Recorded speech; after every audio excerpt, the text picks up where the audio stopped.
막 수술 후 회복실에서 올라와 의식을 찾은 무렵이었어요.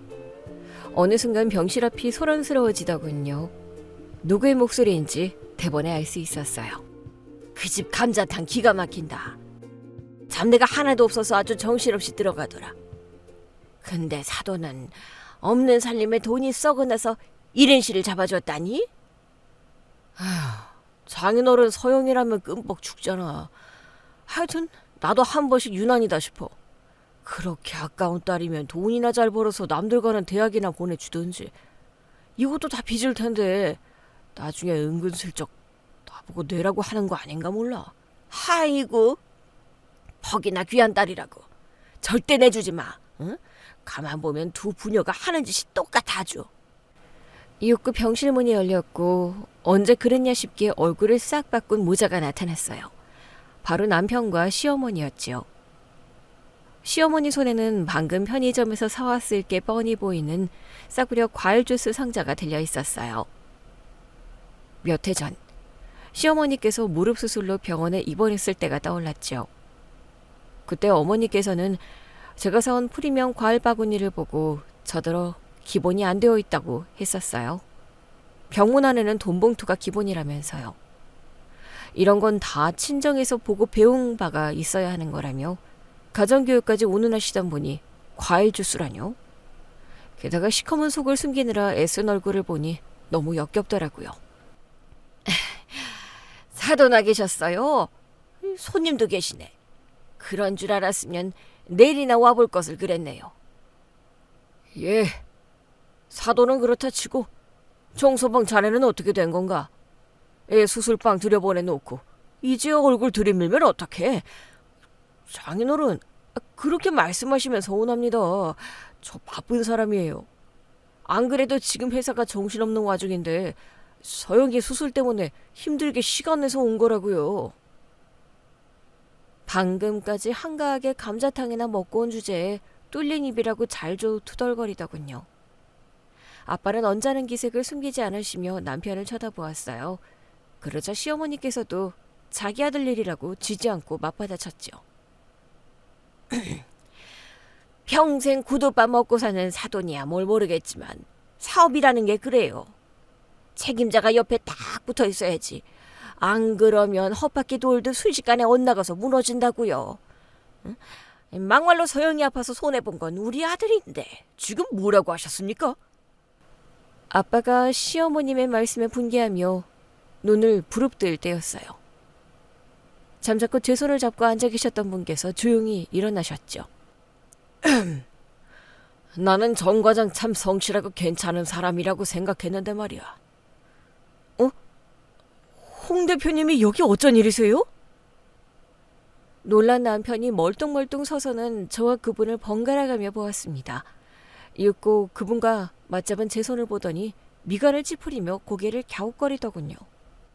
젊은 사람이 회사를 위해 용을 쓴다 싶어 크게 기회를 주려 했건만. 근데 귀한 핏줄이 이따위 대접을 받고 있었다는 걸 안 이상 가만히 있을 수 없지. 예? 핏줄이요? 그 일은 없던 일로 해야겠네. 내가 도저히 용납 안 돼서 말이야. 남편은 마른 하늘에 날벼락을 맞은 듯 무너졌어요. 아빠 앞에서 허리를 꼿꼿이 세우던 어깨가 절로 말리며 어쩔 줄을 몰라 했죠. 아니, 홍 대표님 갑자기 무슨 말씀이세요? 그 이야기는 다 끝나지 않았습니까? 그리고 핏줄이라니 홍 대표님이랑 서영이가 무슨 관계인데요? 그건 당신이 알 거 없고 당신이 준비하고 있었던 거 내가 먼저 준비했으니까 이거나 읽어봐. 정 기다렸다는 듯이 남편에게 이혼 서류를 내밀었어요. 남편과 시어머니는 기가 막힌다는 듯 저를 바라보았죠. 아마 남편은 제가 이혼의 이자만 꺼내도 무릎을 꿇고 울고불고 하며 빌 줄 알았을 거예요. 그런 제가 보란듯 이혼 서류를 준비한 데다가 그렇게 공을 들이던 작업까지 물거품이 될 처지가 됐으니 얼마나 당황스러웠겠어요. 붉었다가 희게 질리는 남편의 표정을 보고 있자니 굉장히 고사하더군요. 이 순간은 얼마나 고대해왔는지 몰라요. 한때는 세상에서 가장 사랑했던 사람. 남편을 원수처럼 여기게 된 건 얼마 되지 않은 일이었습니다. 저희 아빠는 평생 도시 다른 사람 발치만 보고 살던 분이셨어요. 작은 구두방을 운영하셨거든요. 부모한테 버림받고 고아로 자라 학교도 제대로 다니지 못하셨고 할 수 있는 거라곤 구두를 닦고 수선하는 기술뿐이라 그게 아빠한텐 전부였어요. 아빠는 어렸을 때 어렴풋이 아버지에게 배웠던 구두 수선 기술을 선보이곤 했죠. 아빠 보육원에 간 게 7살인가 8살 때라고 하지 않았어? 근데 그걸 아직도 기억하고 있단 말이야? 희한하게 몸에 크게 익었더라고. 응? 어렸을 때부터 실이랑 바늘을 그렇게 가지고 놀았대. 거기 선생님이 아빠가 이것저것 다 꿰매놔서 골치 아팠다고 하더라. 참 신기하네. 어쨌든 난 대단하다고 생각해. 아빠 그 기술 하나로 우리 이렇게 키운 거잖아. 구두 한 번 닦는데 몇백 원 하던 시절부터 지금까지 그 기술로 결혼도 하고 저희 남매를 먹여 살리셨죠. 엄마도 파출부로 평생 성실하게 돈을 버신 분이셨어요. 어렵게 사시면서도 남에게 함부로 손을 벌리지 않고 늘 떳떳하게 번 돈으로 사시던 부모님을 마음 깊이 존경하며 자랐죠. 그렇다 보니 대학은 언감생심이라 고등학교를 졸업하자마자 바로 취직하게 됐어요. 아빠는 그걸 두고두고 미안해하셨고요. 저라고 왜 남들처럼 대학 가고 싶은 생각이 없었겠어요? 하지만 사람은 원래 자기에게 주어진 몫을 받아들이고 인정할 줄 알아야 행복해지는 거잖아요. 처지를 비관한 적은 있어도 부모님을 원망해 본 적은 없었어요. 제가 할 수 있는 일에 최선을 다하면 언젠가 그만한 복이 올 거라고 믿었죠. 사정이 이렇다 보니 결혼이 쉽지는 않았어요. 남편도 따지고 보면 똑같이 고졸인 건 매한가지였지만 집안 사정에 차이가 나다 보니 시댁 반대가 심했거든요. 시댁은 포장재를 생산하는 작은 공장을 운영하고 있었는데 남편은 그 밑에서 낙하산으로 들어가 과장 자리에 앉아 있었어요. 백두혈통인 남편과 거리의 난민 같은 처지에 제가 결혼할 수 있었던 건 저희가 어렸고 남편이 사랑 앞에서는 불도저 같은 성향이었기 때문이었어요. 지금 생각하면 그 성향에 제 발등에 찍힌 것이지만요. 엄마, 나 서영이 사랑한다니까? 사랑 앞에 학 버리고 집안이고 그런 게 다 무슨 소용인데. 으이, 등신천지야. 사랑 앞에선 필요 없을지 몰라도 결혼은 그게 전부야. 비슷한 사람끼리 만나야지. 처지가 이렇게 다른데 결혼은 무슨 결혼이야. 엄마가 아무리 그렇게 이야기해도 나 서영이랑 절대 못 헤어져. 아, 누가 헤어지래? 만나라고. 근데 결혼은 안 돼. 한 5년 만나보고 어디 그때까지도 못 헤어지겠다고 하면 그때 생각해볼게. 대학 중퇴에 군대까지 갔다 왔으면서 호송세월하다 남편 회사에 낙하산으로 들어간 아들이 그도 모자라 고졸에 별 볼 일 없는 집안의 딸과 결혼한다고 하니 어머니께서도 달갑진 않았을 거예요.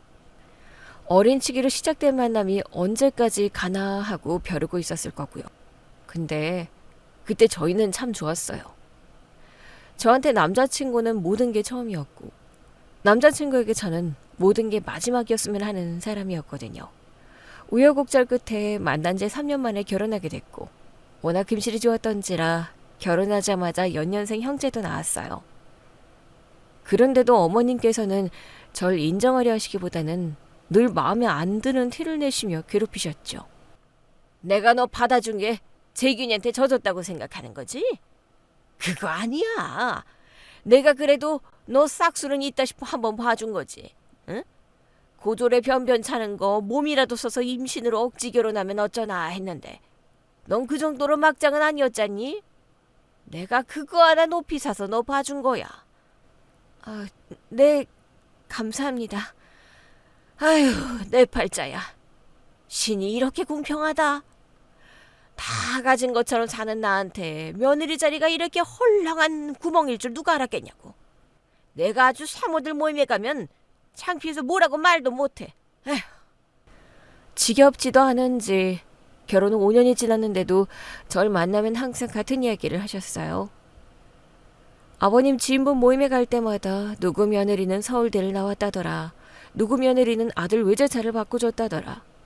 또 누구 며느리는 철마다 시어머니 명품 가방을 바꿔준다더라 하면서요.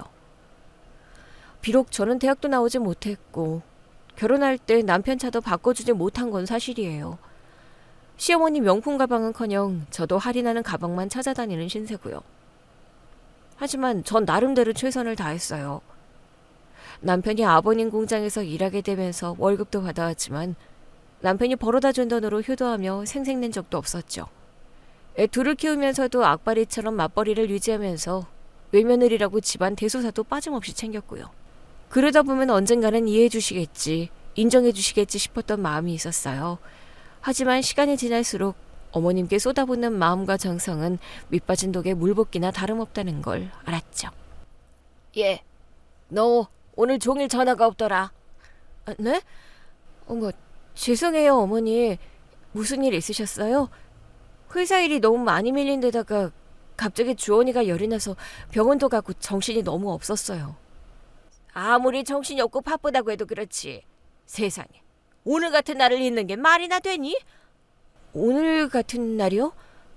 어머, 오늘 무슨 날이었죠? 제가 이렇게 정신이 없어요. 오늘이...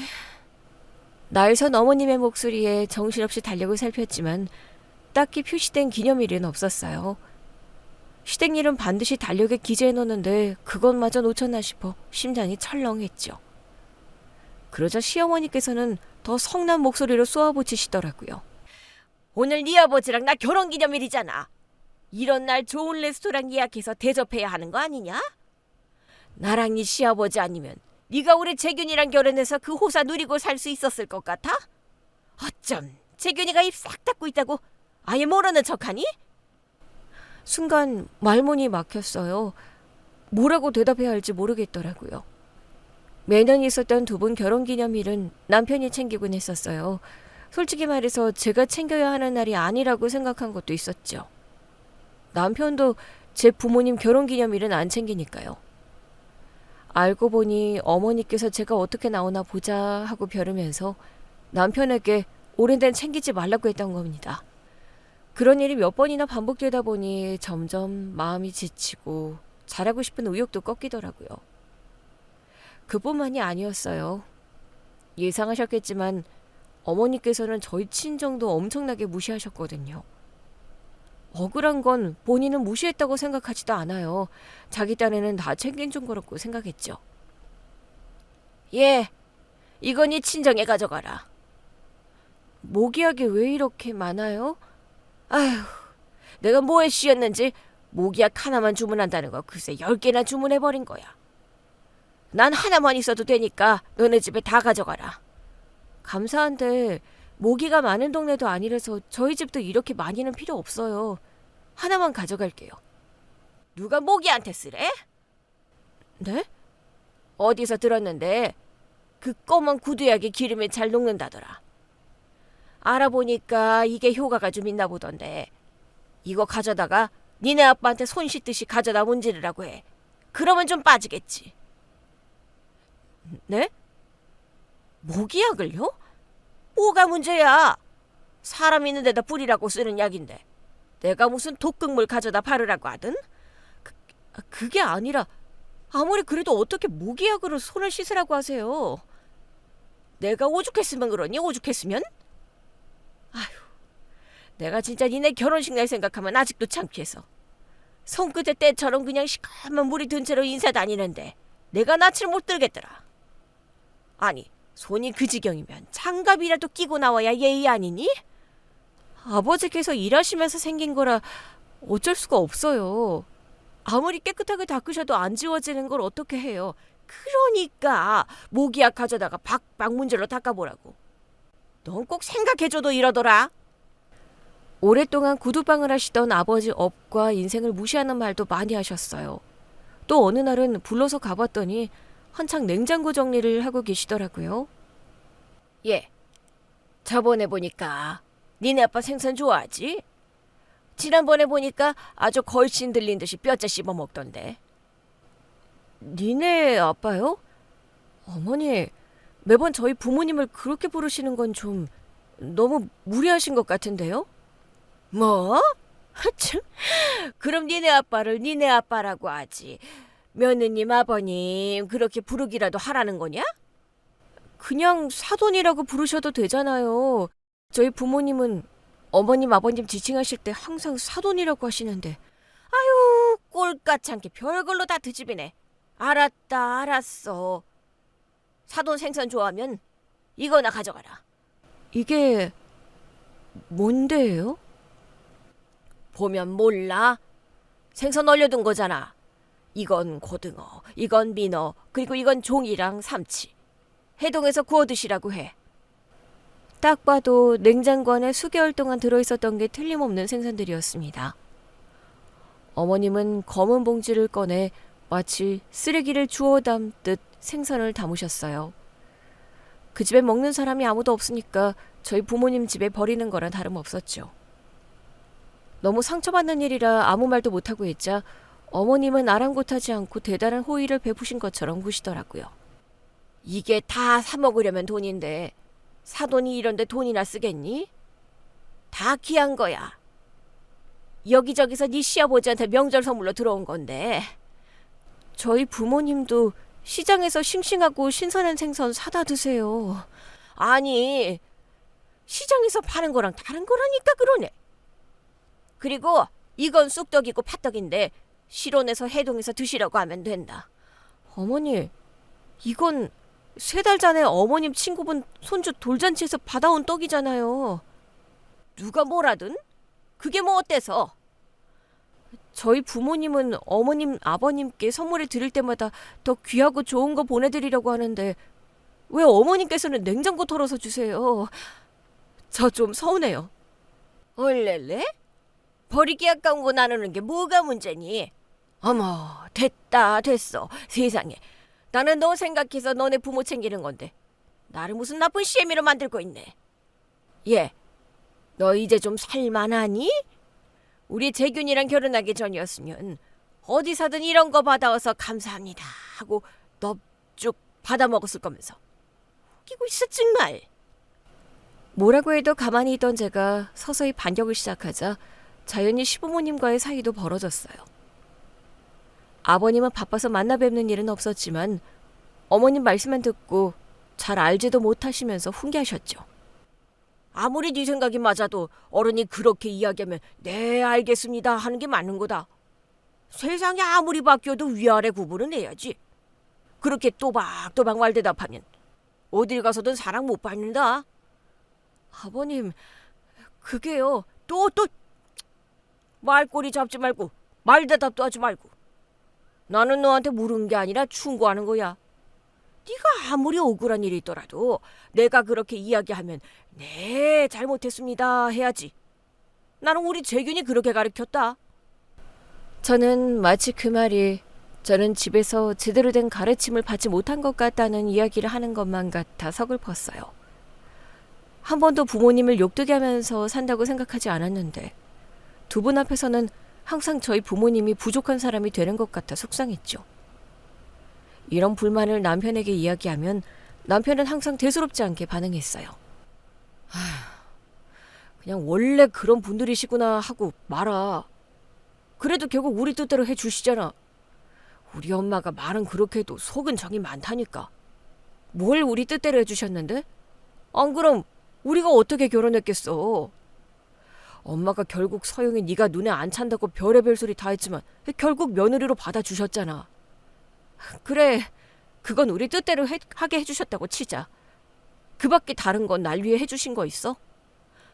다 당신을 위해 해주신 거잖아.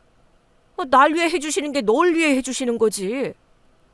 서영아, 오늘따라 왜 그래?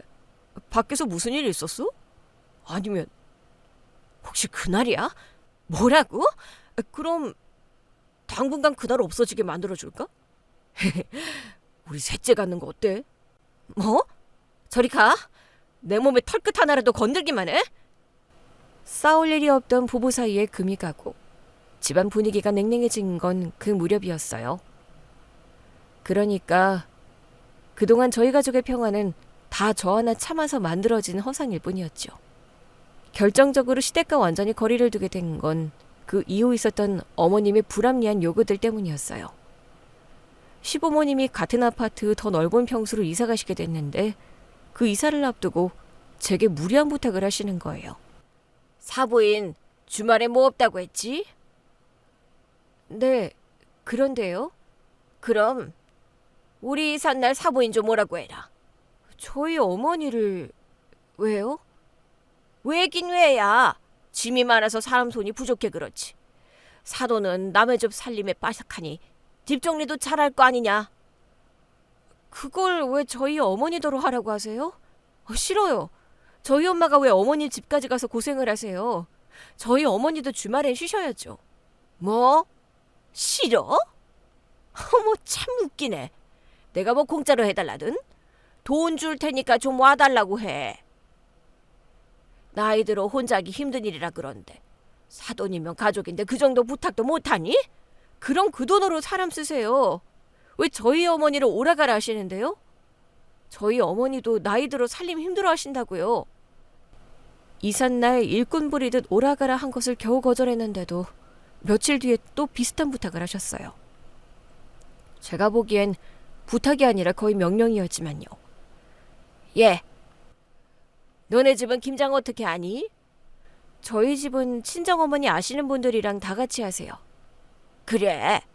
그때 너네 집 가서 먹은 김치가 네 친정김치라고 했지? 맛이 참 괜찮더라. 이번 김장 때 우리 집 김치도 좀 같이 하시라고 해라.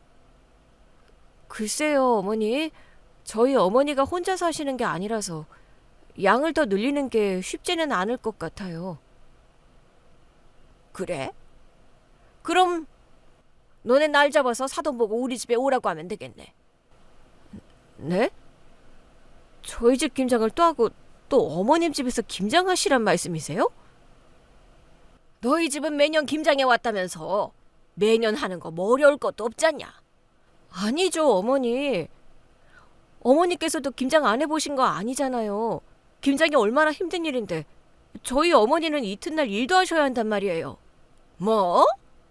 아유, 얄미워서 진짜. 해온 것도 없으면서 지 엄마 부려먹을까 봐 아주 벌벌 떠네. 어머니, 지금 뭐라고 하셨어요? 내가 뭐 틀린 말 했니? 그깟 김장이 뭐라고. 이럴 때나 우리한테 점수 좀 따지. 이거 아니면 네가 우리 집에 점수 딸 일이 뭐가 있어? 아니요. 저희 부모님 고생시켜서 점수 딸 생각 없어요. 정말 무리하시네요. 사돈님은 어려운 사이인데 어머님은 어떻게 매번 저희 부모님을 그렇게 쉽게 생각하세요? 못 들은 걸로 하겠습니다. 쌓였던 불만이 본물 터지듯 터져버렸고 더는 어머님의 행패를 참아드릴 수가 없었어요. 한 번만 더 저희 부모님을 가볍게 보면 다시는 보지 않을 생각도 하고 있었죠. 그러던 어느 날이었어요. 엄마가 쉬는 날인데도 연락을 안 받으시는 거예요. 아빠한테 연락했더니 엄마가 이른 아침부터 나갔다고 했죠. 참 희한하게도 그 순간 이상한 촉이 발동하는 겁니다. 그러고 보니 며칠 전 엄마와의 통화가 좀 이상한 구석이 있었거든요. 사영아, 혹시 말이야, 네 시댁김치에 굴 같은 거 넣는 거 좋아하시니? 해산물을 썩 좋아하시는 것 같진 않던데 근데 갑자기 무슨 김치에 굴? 엄마, 혹시 우리 시댁 김치 담가주려고 그래? 아, 그거 하지 말라니까. 아니야. 그래도 네 이야기 듣고 가만히 있자니 좀 그래서 한두 포기 정도만 보낼까 싶었지. 아니야. 엄마, 하지 마. 그런 거 해다 드려도 어머님은 감사할 줄 모르셔. 당연하다고 여기고 다 점수 따는 거라고만 생각하시니까 해드릴 필요 없어. 알았지? 속상한 마음에 시댁 김장 이야기를 했던 기억이 떠올라 아차 싶더군요. 일이 끝나기가 무섭게 시댁으로 향했어요. 그런데 시댁에선 한참이나 문을 열어주지 않더군요. 분명히 문 너머에서 기척이 들리는데도요. 제가 시끄럽게 문을 두드리며 닥달하자 그제야 슬그머니 문이 열렸어요. 열린 문틈 사이로 삶은 돼지고기 냄새와 젓갈 냄새가 진동했죠. 네가 이 시간에 연락도 없이 웬일이야? 왜 문을 막고 서 계세요? 내 집 문을 내가 막고 있는데 뭐 문제 있냐? 용건만 말하고 가라. 그때였어요. 어머니께서 겨우 얼굴만 보일 정도로 문을 열고 막아선 그 사이로 익숙한 신발이 보였어요. 전 그 신발이 저희 친정엄마 신발이라는 걸 대번에 알아차렸죠. 잠깐만요. 설마 정말 저희 엄마 여기 와 계세요? 뭐? 아니 사돈이 여길 왜? 어머, 예! 전 어머님이 가로막고 계신 문을 획 열어젖히고 그 틈을 비집고 들어가자 앞치마를 입은 채 안절부절 못하는 엄마가 서 계시는 거예요. 더 황당한 건 뭔 줄 아세요? 그 잘 차려진 새 김치와 수육이 쌓인 식탁에 남편도 있었다는 거예요. 퇴근 후 시댁에 들르겠다는 말도 없었죠. 그 순간 머릿속이 새하얘지고 사람이 빡 돈다는 게 어떤 기분인지 알겠더군요. 서영아, 엄마가 여기 왜 있어? 지금 뭐 하고 있는 거야? 그게... 아유, 뭘 그렇게 자식 앞에서 쩔쩔매요. 그래, 내가 불렀다. 김장만 생각하면 눈앞이 까마득해서 좀 해달라고 불렀다. 사돈도 흔쾌히 해주시겠다고 하고 온 거야. 어머니! 당신 목소리가 너무 크네. 엄마 말 못 들었어? 장모님이 해주시겠다고 해서 온 거잖아. 얼마나 감사한 일이야. 엄마 어깨도 안 좋으셔서 이제 김장도 못 하는데. 우리 엄마 어깨는 뭐 철갑이니? 어머님을 위해서 우리 엄마 어깨는 뭐 막 부려먹어도 돼? 엄마, 내가 하지 말랬잖아. 엄마가 왜 여기서 이러고 있어? 어머, 너 말이 좀 이상하다. 하지 말랬다니. 김장 하나 해달라고 하는 게 뭐 그렇게 못할 짓이냐? 내가 수고비 드린다고 했어. 내가 뭐 꽁으로 사돈 부린 줄 알아? 그래서 뭐 얼마나 주실 건데요? 쉬는 날 여기까지 와서 김장하고 저 돼지고기까지 삶아 바치는 값으로 얼마 생각하셨는데요? 이게 어디서 너를 부릅뜨고? 어머님께서는 저를 쏘아보시곤 갑자기 지갑을 열었어요. 막상 두툼한 현금 다발을 보더니 은근히 저와 저희 엄마 눈치를 보며 멈칫하시더군요. 그러면서 손끝으로 한 장 한 장 세어 돈다발을 내미셨어요. 딱 봐도 10만 원도 안 되는 돈이었죠. 어머님 성정에 재료 구입부터 뒷정리까지 전부 엄마한테 맡겼을 게 분명한데 이른 아침부터 나와 시댁 김장을 위해 애쓴 값으로는 말 같지도 않은 액수였어요. 그래서 전 어머님이 지갑을 닫기도 전에 지갑 안에 있던 현금을 몽땅 뽑았죠. 어머, 예! 이 정도는 주셔야죠. 그래야 항상 있는 집이라든 어머님 면이 살지 않으시겠어요? 너 그게 얼만 줄이나 알아? 저는요, 지금 어머님이 100만 원을 뺏어 주신다고 해도 분이 안 풀려요. 저 무시하는 건 100번 참아도 저희 부모님 무시하는 거 도저히 못 참으니까요. 엄마, 가자. 그 길로 엄마를 끌고 나와서 돈다발을 구기며 엉엉 눈물을 흘렸어요. 그날 엄마 몫으로 어머님 지갑에서 빼내온 돈은 37만 원이더라고요. 엄마한테 드렸지만 엄마도 그 돈을 쓰지 못할 것을 알았죠. 없이 사는 게 이렇게 서글프고 속상한 일인지 난생 처음 겪었어요. 어렵게 살아서도 주변에 따뜻한 분들이 많아 그래도 살만한 세상이라고 생각했던 제겐 너무 큰 시련이었거든요. 엄마는 속상해하는 제게 아무 말씀도 못 하셨어요. 집으로 모셔다 드렸는데 그날 밤 아빠한테 연락이 왔더군요. 서영아, 엄마한테 들었어. 엄마는 다 너 위해서 그랬대. 그러면 널 더 예뻐해 주실까 하고. 어머님 그렇게 양심 있고 그러신 분 아니야. 나 그냥 이혼할까 봐 아파. 서영아, 네 마음은 알겠지만 그런 결정은 홧김에 하는 거 아니야. 주원이 세원이도 있는데 정서방도 얼마나 당황스러웠겠어. 정서방 그게 제일 문제야. 자기라도 그걸 알았으면 얼른 돌려보내야지. 엄마가 힘들게 뒷정리하고 있는데 어머님이랑 같이 수육이랑 먹고 있었나 봐. 그런 사람이랑 어떻게 살아? 미안하다. 아빠가 뭐가 미안해? 아빠가 조금만 더 잘 살았어도 서연이 네 든든한 뒷배가 되어줄 수 있었을 텐데 이게 다 아빠가 너무 부족한 탓이야. 아빠, 그런 말 하지 마. 아빠가 잘못한 게 뭐가 있는데. 울먹이며 미안하다며 사과하던 아빠의 목소리는 아마 죽을 때까지 기억에서 사라지지 않을 거예요. 이혼을 결심한 건 그 무렵이었어요. 남편은 돌아와서도 사과 한마디 하지 않았고 제가 어머님께 버릇없이 굴었다며 대단히 실망했다고 하더군요. 그 이후로 저희 부부 사이도 걷잡을 수 없이 악화되기 시작했어요. 집에서는 말 한마디도 하지 않았거든요. 보다 못한 애들이 왜 엄마 아빠는 서로 아무 말도 하지 않느냐고, 왜 싸우는데 화해하지 않느냐고 묻더군요. 처음부터 이혼을 생각한 건 아니었어요. 시댁과 연을 끊고 살더라도 애들 생각해서라도 남편과는 잘 풀어보려고 했거든요. 그런데 그 후로 남편은 눈에 띄게 달라졌어요. 퇴근하는 시간도 늦어지고 무슨 일이 있는지 웃다가도 저만 보면 얼굴을 굳혔죠. 그러던 어느 날 스트레스가 심했던 모양인지 새벽부터 극심한 배앓이를 했어요. 옆에서 끙끙 앓고 있는데도 남편은 일어나 살펴볼 생각도 하지 않더군요. 도저히 안 되겠다 싶어서 남편을 흔들어 깨웠죠. 여보, 주원 아빠. 뭐야? 나 배가 너무 아픈데. 어쩌라고? 내가 의사야? 화장실에 가든지. 꼼짝도 할 수가 없어. 나 좀 어떻게 도와줘. 야, 진짜 아픈 사람은 말할 힘도 없어. 아이씨, 나 한 번 깨면 다시 잠들기 어려운 거 몰라? 왜 깨우고 난리야.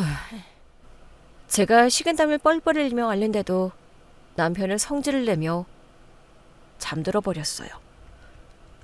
그리고 애들도 봐주지 않은 채 이른 아침부터 집을 나가버렸죠. 오죽했으면 애들이 일어나 저를 흔들어 깨웠겠어요. 눈앞이 아득해지고 정신줄을 놓겠다 싶을 무렵 아빠가 뛰쳐온 겁니다.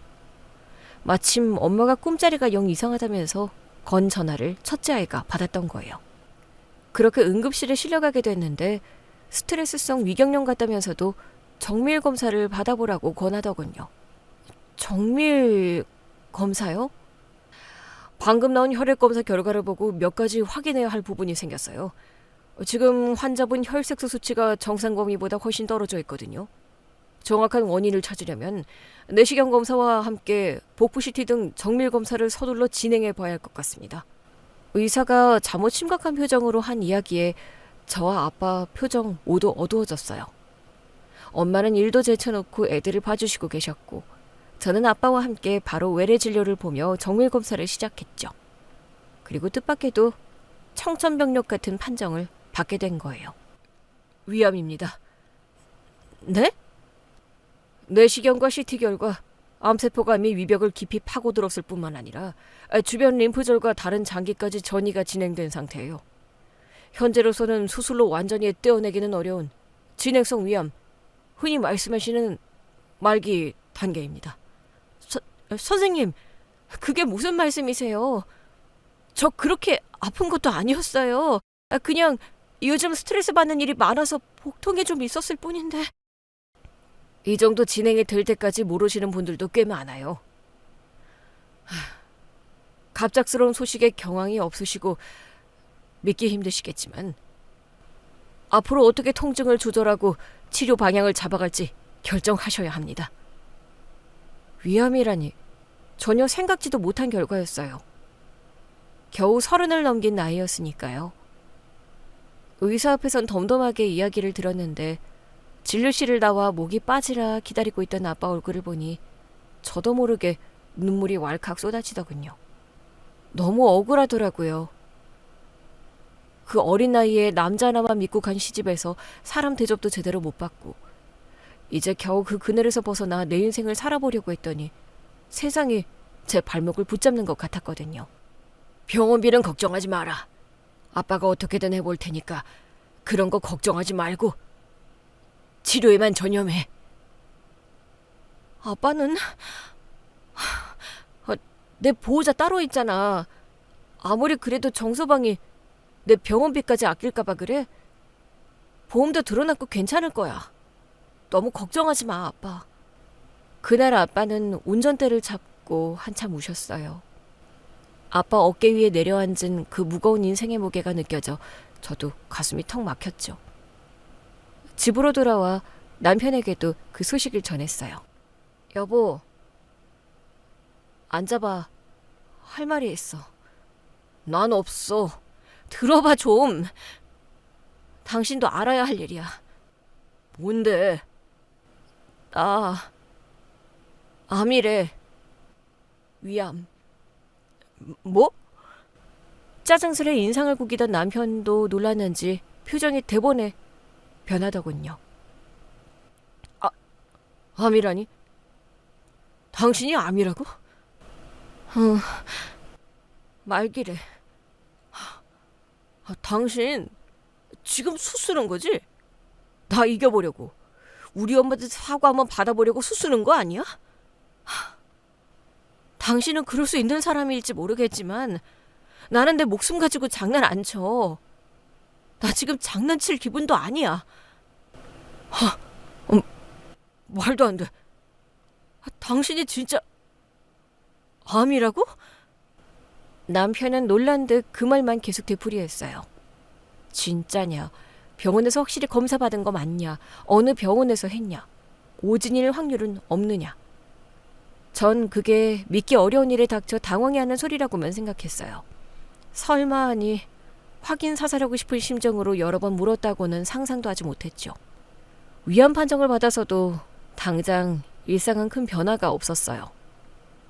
치료 일정을 잡아놓고도 전 계속 회사에 나갔고 이따금 기분 나쁜 묵직한 통증이 있을 때면 병원을 찾았죠. 엄마는 일을 그만두시고 저희 집에 자주 오셨어요.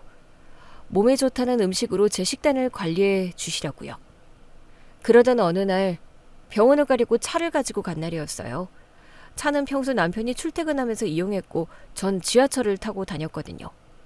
그런데 지하 주차장에서 못 보던 흠집을 발견한 거예요. 남편에게 들은 바도 없고 그냥 넘어가자니 눈에 띄기에 무심결에 블랙박스를 확인했죠. 그게 판도라의 상자인 줄은 꿈에도 모르고 말이에요. 병원에서 다녀와 지난 파일들을 열어보다 문득 남편이 옆자리에 누군가 태운 목소리가 들리더군요. 오빠, 내가 오빠 위해서 뭘 준비한 줄 알아? 날 위해 준비한 게 있다고? 응. 신라 호텔 예약했어. 신라 호텔을? 아니, 그렇게 비싼 곳을 왜? 왜긴 왜야. 오빠 즐겁게 해주려고 그러지. 내가 그날 밤에 오빠를 위해서 보여주고 싶은 게 있거든. 그러니까 다음 주 수요일에 꼭 연차 써야 해. 오빠 와이프 때문에 외박은 안 된다며. 아씨, 채린이 널 위해서라면 안 되는 외박도 되게 해야지. 수요일? 알았어. 이게 얼마만에 고급 호텔이야? 치, 오빠는 뭐 와이프랑 자주 갈 거면서 뭘 그래? 자주 가기는 신혼여행 때 딱 한번 가보고 그 후로 호텔은커녕 모텔 구경도 못했어. 너 우리 와이프가 얼마나 고지식하고 따분한 여자인지 모르지? 연애할 때는 안 그러더니 아주 애 낳고 완전히 변해버렸어. 아줌마가 따로 없다니까. 그래도 뭐 사랑은 하잖아. 사랑? 애증이다, 애증. 당장 헤어져도 아쉬울 거 하나도 없는데. 지금 아프다고 해서 말도 못 꺼내는 중이야. 남편은 바람을 피우는 중이었어요. 소리 소문도 없이 그 어떤 흔적도 남기지 않았죠. 그 블랙박스만 아니었더라면 전 아마 평생 몰랐을지도 몰라요. 떨리는 손으로 파일을 있는 대로 다 확인하는데 비교적 최근 기록엔 익숙한 목소리도 들리더군요. 아니, 그래서 세영에게는 얼마나 남았다는데? 몰라. 그런 거 물어보다가 괜한 오해 살까 봐 물어보진 않았어. 근데 말기라고 하면 보통 1년 안짝이라던데? 아무튼 재균이 니가 재수는 또 더럽게 좋은가 보다. 이혼에 재산 분할에 양육비 내줄 거 생각하면 그렇게 배가 아프더니 죽어버리면 장땡 아냐. 위자료니 뭐니 그딴 거 줄 필요도 없고. 응? 기 앞으로 사망보험 들어놓은 건 없어? 아쉽게도 없더라고. 엄마 알잖아. 주원 엄마 헛똑똑이에 그런 데선 꽉 막힌 거. 손 안 대고 고품격이니까 그것만으로도 감지덕지라고 봐야지. 그나저나 알아는 봤어? 납골당 그거 미리 알아봐야지. 닥쳐서 알아보려면 골치 아프대. 최대한 저렴한 걸로 알아봐. 어차피 죽어 없어진 몸인데 괜히 돈지랄이지. 안 그래도 진짜 싸게 나온 데가 있긴 하더라. 뭔지도 말도 못하게 많은 게 확실히 관리도 좀 안 된 것 같더라고. 그럼 거기로 계약해 놓지. 싼 데 찾는 사람도 많을 텐데. 응? 그러려고. 근데 나중에 장인어른 알게 되시면 반대하실 것 같아서. 참나. 반대하면 어쩔 건데. 안치 비용 낼 능력도 없는 주제. 하여튼 없이 살면서 은근히 챙길 거 다 챙기고 남들 하는 거 다 하고 살려고 하는 거 보면 웃겨. 재린이 걔한테는 잘 말해둔 거야? 내년쯤 살림 합치자고 했어. 근데 애들 문제는 좀 상의를 해봐야 할 것 같아. 하기사 처녀가 남자애들 키우기 쉽나. 사모인한테 좀 부탁을 해봐야겠다. 너무 바로 보내면 또 그러니까 한 1, 2년 키우다가 보내. 응? 자기 딸 손주 구박받는 것 같으면 자기가 알아서 키우겠지. 피가 거꾸로 솟는 기분이 무엇인지 느껴보셨나요? 그건 사람이 나눈 대화가 아니었어요. 짐승, 아니 악마들이 나누는 대화였죠. 남편은 바람을 피우고 있는 것도 모자라 제가 죽기만을 기다리고 있었어요. 그건 시어머니도 마찬가지였고요. 저희 부모님이 저를 하루라도 더 살게 하려고 밤낮 없이 노력하고 있을 때 남편과 시어머니는 저를 깔끔하고 저렴한 방법으로 처리할 방법을 찾고 있었죠. 저는 그 파일을 모두 복사해놓고 남편의 외도 증거를 쫓기 시작했어요. 믿음이라는 이름으로 한 번도 본 적 없던 남편의 카드 명세서도 열어봤죠.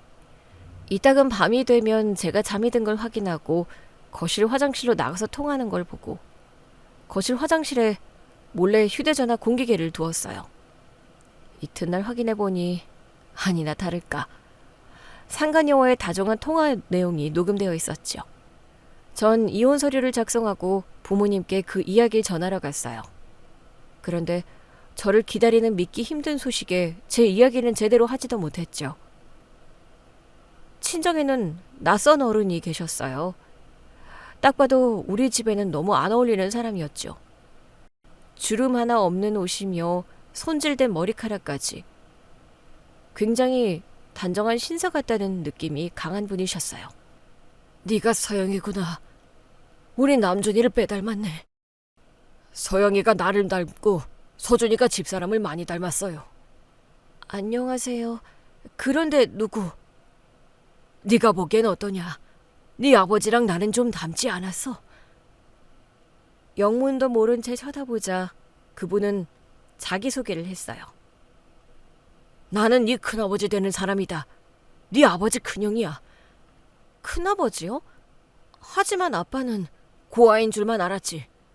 나는 부모에게 버려진 줄만 알고 살았어. 그때부터 아빠가 해주신 이야기는 믿기 힘든 이야기였습니다. 세상이 날 절벽 끝으로 몰아내더니 제가 가진 돈을 쥐어짜 아버지께 드린 것만 같았어요. 그런 것이라면 전 기꺼이 받아들이고 눈꽃만큼도 억울하고 싶지 않았죠. 얼마 전 아버지의 낡은 구두 수선집 앞으로 고급 세단 한 대가 멈춰섰어요. 세단 안에선 그 근처는 얼씬도 하지 않을 것 같던 노부인과 남자가 내렸죠. 이 신발을 수선한 사람을 찾고 있는데 여기 맞습니까? 예? 예. 맞네요. 이거 일주일 전에 수선해드린 신발인데 무슨 문제가 있나요? 제가 좀 구두를 볼 줄 아는데요. 여기 겉보기엔 그냥 꿰맨 것처럼 보이지만 자세히 뜯어보면 바늘귀를 통과한 신누런 명주실이 가죽 속살을 파고들면서도 바깥 가죽은 단 1mm도 상하지 않게 빗각으로 파묻혀 있지 않습니까? 이건 기계로도 요즘 장인들이 흉내내는 방식도 아니에요. 가죽의 결을 오직 손끝 감각으로만 읽어내어 실의 장력을 조절하며 안쪽에서부터 매듭을 꽈배기처럼 꼬아 숨기는 방식이죠. 혹시 어디서 배운 건지 알 수 있을까요? 그건 배운 게 아닌데요. 배운 게 아니라고요?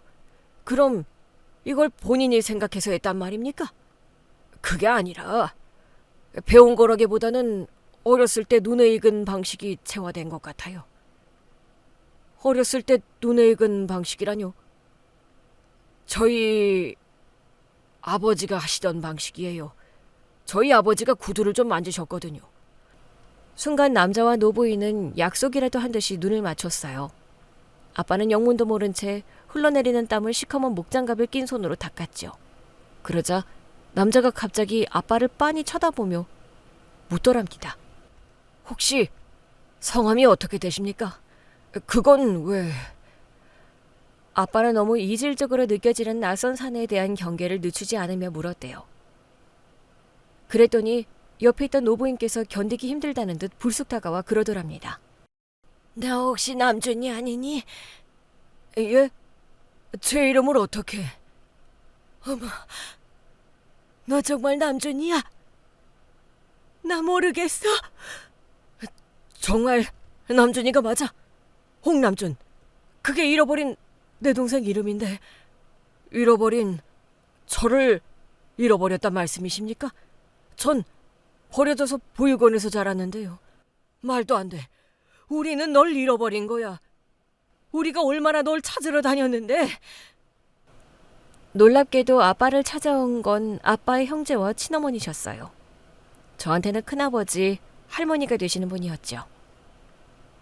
우리나라에서 구두로는 탑을 찍는 브랜드를 일군 분이셨죠. 아무리 좋은 신발이라도 세월에는 장사 없다고 오래 신은 낡은 신발을 새 것처럼 고쳐 신은 직원을 눈여겨보다 찾아온 것이었어요. 그분들의 기억과 아빠의 기억이 좀 다른 부분이 있었어요. 아빠가 보육원에서 자라게 된 건 8살 때의 일이었다고 했습니다. 사실 너무 어릴 때라 기억이 잘 안 나요. 자고 일어나서 눈을 떠보니까 보육원이었다는 것밖에는. 그래서 전 버려진 줄만 알았어요. 내가 널 어떻게 버리니? 부모가 자식을 어떻게 그럴 수 있겠어? 우린 하루아침에 널 잃어버린 거다. 우리한테 앙심을 품은 옆집 여자가 사람을 시켜 널 납치해버렸어.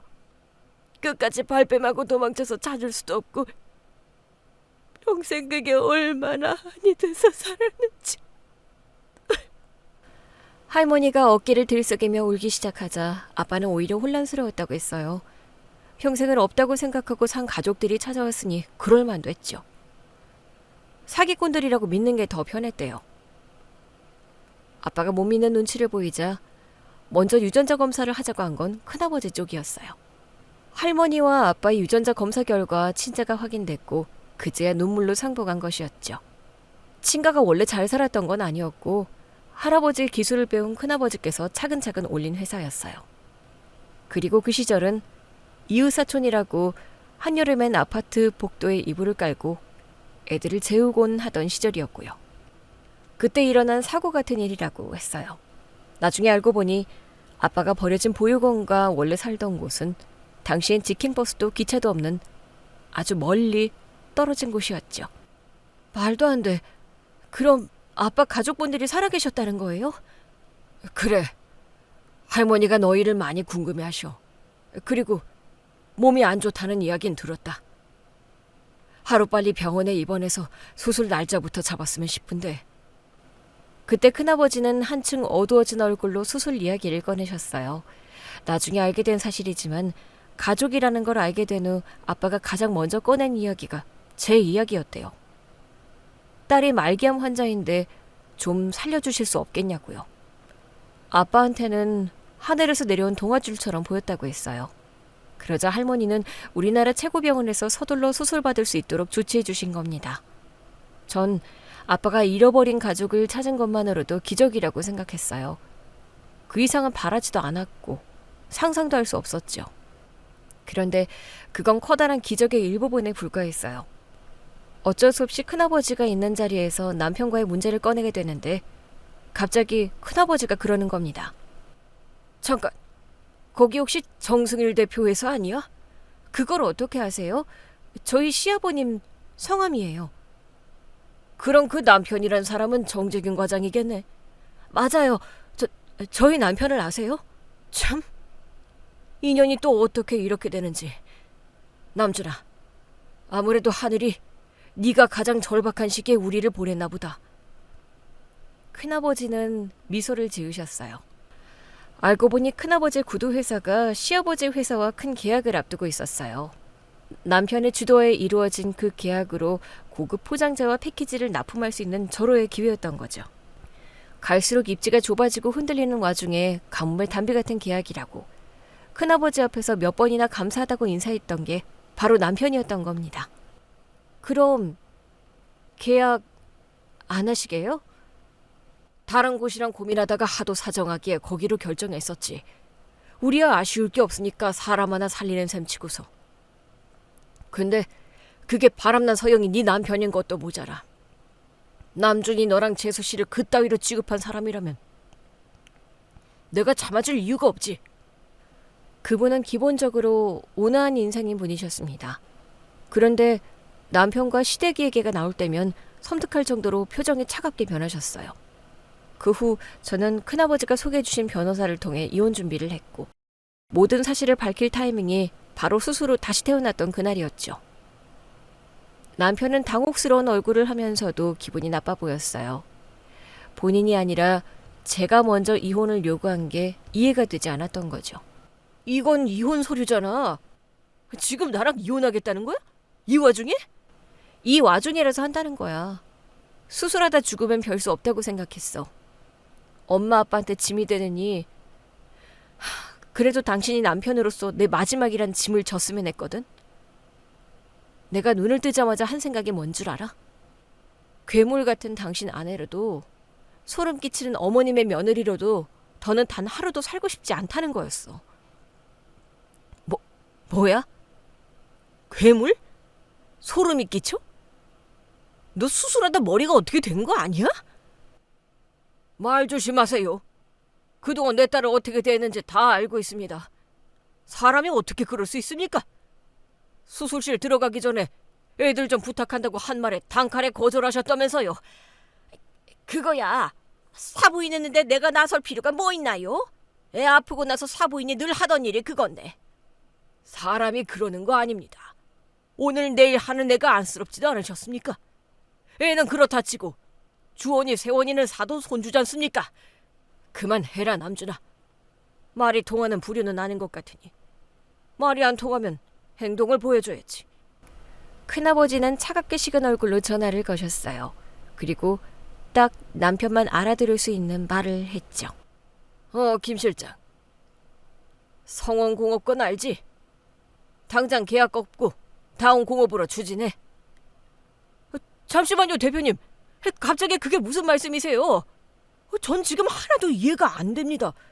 애초에 대표님이 왜 제 와이프 병실에서 있으신 거며 제 이혼과 우리 계약이 무슨 관계가 있다고 갑질을 하시는 거예요? 갑질? 갑질은 가짜란 재산 가지고 있던 그쪽이 했겠지. 고작 계약 하나 엎어진다고 휘청일 정도로 빚더미 앉은 회사로 말이야. 나 서영의 큰아버지야. 서영이 아빠가 내 친동생이라고. 알아들어? 예? 그게 무슨 말도 안 되는 소리세요. 저희 장인어른은 고아예요. 감히 어디다 대고 고아라는 소리를 해. 여기서 끝인 줄 알지? 착각하지 마. 이제 시작이니까. 그게 무슨 뜻입니까? 무슨 뜻이게 무슨 뜻이야? 앞으로 정과장 회사랑 계약하는 기업은 없을 거라는 소리지. 홍 대표님! 이게 다 무슨 소리라니? 아니, 지금 사돈이 네 거래처 대표 가족이라는 소리야? 이게 무슨 귀신 신내나 까먹는 소리야. 예, 알아듣게 좀 설명해봐라. 어머니께 설명해 드릴 이유도 생각도 없어요. 더는 어머니 보고 싶지도 않네요. 아, 맞다. 당신 거 허접한 납골당 계약금은 날리게 생겼네. 난 이제 죽어도 당신이 계약한 그 허접한 납골당에 들어갈 생각은 없거든. 나중에 어머님이나 모셔. 아, 그건 내가 관여할바는 아니겠다. 살림 합칠 상간녀랑 할 이야기지. 여보, 무슨 소리를 하는 거야? 상간녀라니? 뭘 모르는 척해? 신라호텔 드나들던 이채린이라는 그 여자 있잖아. 어머니도 아시잖아요. 안 그래요? 당신이 그걸 어떻게... 이제 상황 파악이 좀 되시나? 나가. 당신이랑 할 이야기 없어. 앞으로 모든 일은 내 변호사를 통해 해줘. 애들은 내가 데리고 있을게. 아빠와 큰아버지는 남편을 병실 밖으로 쫓아냈어요. 그리고 간호사들에게도 더는 외부인 병문안을 받지 않겠다고 해뒀죠. 그 후 저는 변호사를 통해 소송을 진행했어요. 이혼 소송과 더불어 위자료 청구 소송까지요. 그동안 시아버지 회사 소식은 자세히 알지 못했는데 알고 보니 큰아버지와의 계약이 회사의 생사를 가리는 일이었대요. 뒤늦게 시아버지까지 앞세 저희 큰아버지를 찾아가 빌었지만 큰아버지는 단칼에 거절하셨죠. 결국 시댁은 순식간에 무너졌어요. 벼르고 있던 빚에 산더미처럼 깔리면서 망해버린 거죠. 시부모님이 둘 다 쓰러지셨고 당장 병원비하며 간병비도 언감생심, 집을 팔아도 부족한 지경에 이른 거예요. 결국 소송을 포기했고 제 뜻대로 해주기로 했지만 남편에겐 뜯어낼 재산도 남아있지 않았어요. 그 상황에 상간녀가 붙어있겠어요? 버림받은 남편은 제게 처절하게 매달렸어요. 병원에서 퇴원해 항암 치료를 시작한 제게 남편은 그저 떼고 싶은 암세포 같은 존재였죠. 소영아, 우리가 어떻게 헤어져? 우리가 어떤 사이인데? 우리가 어떻게 결혼했는지 잊었어? 우린 둘도 없는 사이야. 죽어도 헤어지지 않겠다고 해서 결혼한 거잖아. 날 먼저 배신한 건 당신이야. 매번 나와 어머님 사이에서 어머님께 기울었던 것도 당신이고 내 고통은 나 몰라라 하면서 뒤에서 여자 만나고 다닌 것도 당신이야. 우리가 어떻게 헤어지냐고? 당신이 남편 노릇을 하지 않았으니까 헤어지는 거지. 미안해. 내가 다 잘못했어. 내가 미쳤었나 봐. 나 좀 살려주라. 아니면 홍 대표님께 말이라도. 내가 왜? 당신도 한 번 없이 살아봐. 우리 집은 없이 살아도 양심을 저버리는 짓은 단 한 번도 하지 않았는데 양껏 누리고 살면서도 양심이 없는 것처럼 살았던 당신이랑 어머님은 어떻게 살지 궁금하네. 이왕 이렇게 된 거 나 죽었다고 생각하고 찾지 마. 당신이 계약한 그 싸구려 납골당에 있다고 생각하면 더 편해지지 않겠어? 헛된 희망 훔칠 필요도 없으니까 말이야. 전 남편에게 뒤도 돌아보지 않았습니다. 그리고 부모님과 함께 아이들을 데리고 고모가 계신다는 미국 미네소타로 와서 치료를 시작했어요. 따사로운 햇살이 내리쬐는 전원주택에 정원에서 물장구를 치며 아무런 걱정 없이 뛰어노는 아이들을 보고 있노라면 이게 바로 행복이구나 합니다. 소영아, 고모가 오늘 저녁에 뭐 먹고 싶냐고 묻는데 너무 건강식만 찾아도 스트레스 받는다고. 하루쯤은 네가 먹고 싶은 걸로 먹자면서 말이야. 그럼 삼겹살. 상추에 고기 넣고 쌈장에 고추와 마늘 넣은 쌈이 너무 먹고 싶어. 삼겹살? 삼겹살 좋지. 그럼 오늘 저녁엔 다 같이 바비큐 파티하자. 주원아, 세원아, 오늘 저녁엔 바비큐 파티다. 아싸! 고기다 고기! 고기! 고기! 아빠는 더는 구두를 닦지 않습니다. 신기하게도 구두를 놓고 사니 굳은 살과 검은 때로 얼룩진 손이 점점 제사를 찾기 시작했어요. 잃어버린 세월을 보상이라도 받듯 한결 편안해진 아빠와 엄마의 표정을 보면 이미 병도 다 나은 것 같은 기분이 들기도 합니다. 이제 저희 가족 정말 행복할 일만 남았겠죠. 오늘 준비한 이야기는 여기까지입니다. 재미있게 들으셨다면 구독과 좋아요, 알림 설정까지 눌러주세요. 지금 어디서 듣고 계세요? 여기는 서울이고요. 다음 이야기로 다시 찾아뵙겠습니다. 시청자 여러분, 오늘도 행복하세요.